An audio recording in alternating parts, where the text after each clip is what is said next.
Alors bonjour mes amis, François. Je vous retrouve aujourd'hui pour cette vidéo dont le titre est « Les bonnes raisons d'avoir tort ». Mais avant d'aller plus loin, pour vous expliquer ce que j'ai vécu pas plus tard qu'il y a 2 jours, eh bien si ce n'est pas encore fait, bien entendu, je vous invite à vous abonner à cette vidéo en cliquant sur le bouton qui se trouve en bas et au milieu de cette vidéo. Voilà, de cette manière, eh bien, vous êtes mis au courant de toute nouvelle vidéo que je sors, pour que ça vous permette, jour après jour, d'entretenir cette philosophie de vie qui vous permet d'accéder à plus de bonheur pour vous-même déjà, mais bien sûr, par répercussion, autour de vous.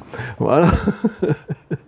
Donc, les bonnes raisons d'avoir tort. Pourquoi je vous dis ça? Parce que avant-hier, eh bien, j'étais en train de me déplacer dans la ville où je me trouve, j'habite à Lyon, et il y a beaucoup de pistes cyclables qui ont été aménagées ces dernières années.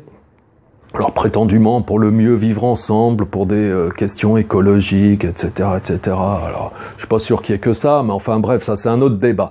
Enfin, et puis à un moment donné, bon, vous savez, je traverse comme un piéton. Et j'ai un vélo qui arrive à toute vitesse.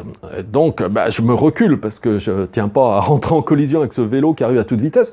Et le voyant arriver à toute vitesse, je prends le temps quand même de lui faire un petit signe et de lui faire comme ça, de dire, bon, essayez d'aller un petit peu plus doucement quand même, d'être attentif. Vous pouvez très bien percuter quelqu'un qui vous a pas forcément vu. Vous n'êtes pas tout seul, quoi. Et le gars s'arrête. Furax. Il me dit quoi? Alors que je n'avais rien dit, hein, j'avais juste fait un petit signe gentiment comme ça. Donc là, bon, je suis doublement agressé, mais ce n'est pas grave. Donc je lui dis, mais monsieur, oui, faites attention, vous allez vite, quoi. Moi, je me suis apprêté à... Et là, il me coupe la parole, il me laisse même pas finir.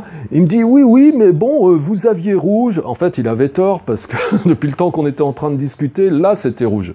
Mais au moment où je passais, c'était vert. Donc, voilà. Donc, on s'invente sa propre vérité, celle qui nous arrange. Et là, donc, je rétorque à cette personne. Je lui dis, oui, parfois, vous savez, certains d'entre nous, on fait partie de cette catégorie où on a toujours toutes les bonnes raisons d'avoir tort. Et lui, il me rétorque, oui, puis on a aussi toutes les bonnes raisons d'avoir raison. Je dis, oui, mais ça, c'est quand même mieux, non?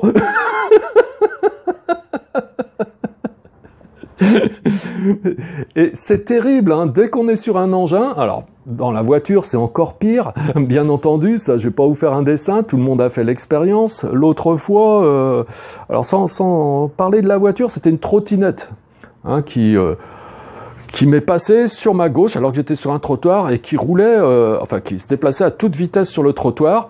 Et moi j'étais plutôt côté rue et lui il était côté des immeubles. Donc autrement dit, il fonçait, mais en même temps, il passait là où il y avait des allées et où des gens étaient susceptibles de sortir. Et vraiment, il passait très vite. Donc ça veut dire que si quelqu'un sortait d'une allée, ça pouvait être vraiment très dangereux. Et puis bon, ça arrive tellement souvent que bon, j'en fais pas plus cas que ça. Et puis, je tourne dans une autre rue et quelques secondes après, j'entends « boum !» et j'entends un cri. Et j'entends comme un bruit métallique de quelque chose qui tombe par terre. Je me dis, tiens, ce serait pas le gars qui était en trottinette qui est tombé? Alors je retourne sur mes pas, je vais voir, et paf, ça a pas manqué. Donc le gars était tombé avec sa trottinette, il y avait quelqu'un qui sortait d'un parking souterrain, innocemment, et qui étant habitué, il devait regarder à droite à gauche pour voir si un piéton n'était pas là, mais il s'attendait pas à voir débouler une trottinette à peut-être 15-20 à l'heure, et lui s'est payé la voiture, mais c'était pas la faute du gars. Donc j'y suis allé, et j'ai sermonné un peu le gars à la trottinette. J'ai dit, mais vous voyez, bon, c'est une chance parce que tout va bien. Je lui dis, mais est-ce que ça peut servir de leçon? Qu'il faut faire attention qu'on n'est pas tout seul sur un trottoir. Déjà, c'est une voie, le trottoir qui est plutôt réservé aux piétons. Et vous alliez beaucoup trop vite. Vous m'avez doublé par la gauche, vous alliez beaucoup trop vite. Si ça peut vous servir de leçon, eh bien, ce serait bien. Et là, mais comment? Qu'est-ce que vous... Et voilà, c'était parti. Toutes les bonnes raisons d'avoir tort. Donc j'ai dit à ce monsieur, écoutez, on va pas discuter plus longtemps. Simplement, si vous avez quelque chose qui s'appelle une cervelle et que vous pouvez la mettre à profit, ça peut être intéressant parce que je ne sais pas si vous êtes papa par exemple, mais vos enfants, si à un moment vous avez un de vos enfants qui arrive comme ça et qu'une trottinette arrive à toute vitesse et renverse votre enfant et que ça blesse sérieusement votre enfant, je ne suis pas certain que vous aurez la même vision.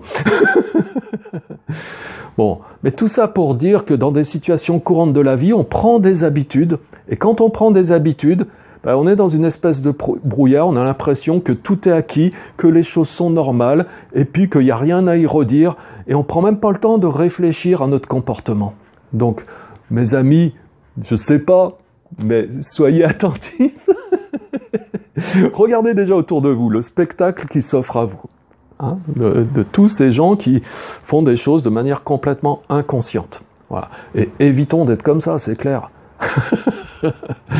Déjà pour respecter son environnement, respecter les autres, et puis aussi s'honorer un petit peu soi-même pour avoir une attitude, un comportement où on porte attention aussi à autrui. On n'est pas tout seul, voilà. On n'est pas le centre de la Terre, il n'y a pas que nous qui existons. On doit porter une attention à autrui à travers les choses du quotidien, et pas seulement quand on est assis en méditation et se dire, voilà, je pratique la bienveillance, je suis bienveillant. Et puis après je sors, j'ai quitté la session, et là je fais n'importe quoi. Donc tout ça pour vous dire que la pratique, ça peut être tout le temps. Hein, donc là j'ai cité un exemple, ça n'est qu'un exemple, mais dans tout c'est comme ça. Ce que je veux dire c'est que au quotidien on peut pratiquer l'observation, regarder. J'avais une grand-mère qui était très spirituelle, et elle parfois elle se mettait à son balcon comme ça, et toute la journée elle regardait. Elle regardait le spectacle qui s'offrait à elle, les comportements. Voilà, et peut-être que vous avez aimé cette vidéo, si c'est le cas, je vous invite à cliquer sur j'aime. Je vous rappelle que librement, vous pouvez télécharger la méthode de méditation ici et maintenant, c'est gratuit. Vous avez juste à cliquer sur le lien qui vient d'apparaître là maintenant et vous serez redirigé vers une fenêtre où vous aurez juste à indiquer votre prénom, votre adresse email. Ensuite, vous recevez dans votre boîte mail un lien de validation et ça déclenche l'envoi automatique de cette méthode. Voilà, donc je vous l'offre volontiers et je vous dis à bientôt pour une prochaine vidéo. Au revoir mes amis.